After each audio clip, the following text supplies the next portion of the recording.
এরকম একটা বাংলাদেশ চাই যেখানে দুস্থ শিল্পী বলে কোনো শব্দ থাকবে না। আমি এমন একটা বাংলাদেশ চাই যেখানে আমাদের প্রতিটি স্কুলে একটা খেলার মাঠ থাকবে। আমি এমন একটা বাংলাদেশ চাই যে আমাদের বাবা মারা আমাদের চোখের দিকে তাকিয়ে আমাদের নীরবতা বোঝার চেষ্টা করবে। আমি আর কোনো জেনারেশন গ্যাপ চাই না। আমি চাই না যে জেনজিদের ভাষা আমরা বুঝি না, আমরা বুঝি আপনাদের ভাষা।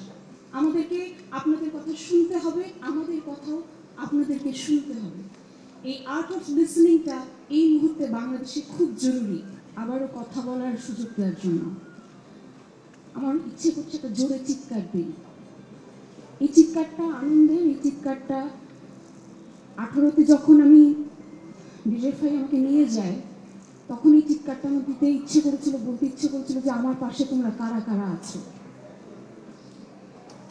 আমি কিছু মানুষকে পেয়েছি, অবশ্যই সেই মানুষগুলোর মধ্যে আমার বাবা মা এবং আমার বন্ধুরা, কিন্তু পিছনে ফিরে তাকিয়ে দেখেছি সেই মানুষের সংখ্যা খুবই কম।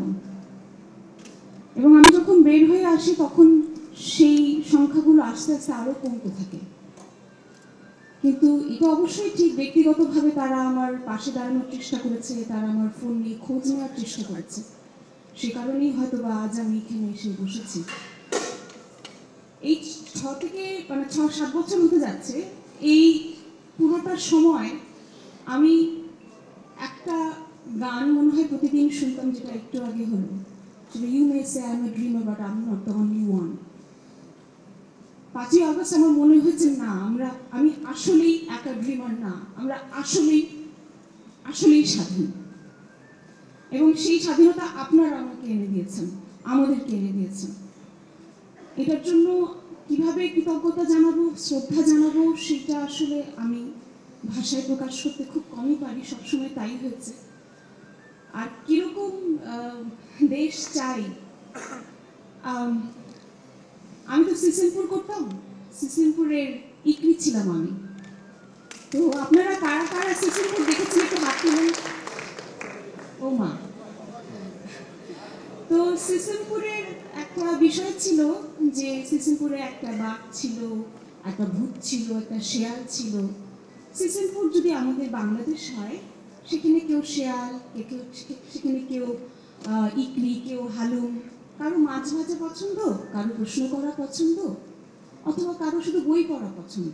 কিন্তু তারা সকলেই একসাথে সিসিমপুরে আনন্দের সাথে থাকে।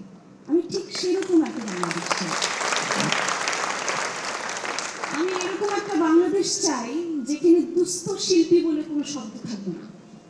আমি এমন একটা বাংলাদেশ চাই যেখানে আমাদের প্রতিটি স্কুলে একটা খেলার মাঠ থাকবে। আমি এমন একটা বাংলাদেশ চাই যে আমাদের বাবা মারা আমাদের চোখের দিকে তাকিয়ে আমাদের নীরবতা বোঝার চেষ্টা করবে। আমি আর কোনো জেনারেশন গ্যাপ চাই না।